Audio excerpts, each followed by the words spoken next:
第二個咧反映到職場嘅地方咧，兩個嘅部門啊頭咧嚟到去鬥爭咧爭上位啦咁樣。咁喺入邊咧就係金部長。第二個就係都振宇組長啦，佢係比佢後生少少嘅，年青少少嘅咁樣。咁咧阿都振宇組長咧，佢就係好識得搞關係，好識得搞人心嘅。無論上面嗰個佢識得係投其所好啦，下面嗰啲佢識得收買人心啦，以至咧成個團隊裏邊咧都可以好 buy 佢，好似咧表面上咧都係製造到一個好好嘅和諧嘅氣氛。不過咧，就其實一個幣真有兩面嘅。當你見到都振宇組長咧，好似咧好識得去搞表面嘅關係嘅時候咧，但係當佢嘅出發點係為咗利益嘅時候咧，最後咧都會為咗利益咧會背叛上司，同埋咧會唔理下屬嘅。所以咧，其實呢啲嘅嘢搞關係啊，搞得好嘅呢啲係表面嘅啫。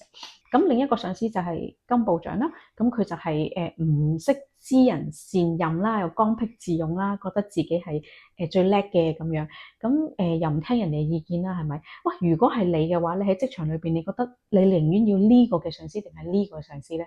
哇，都真係好難揀啦！原來咧喺職場裏邊咧要有好嘅領袖咧，都唔係一件容易嘅事嚟嘅。喂，但係如果你做到佢哋是但一邊嘅下屬咧，其實都真係幾辛苦嘅喎。咁呢個都係咧一個反映到職場現況嘅情況，所以咧當我哋睇嘅時候咧，都會覺得好有共鳴。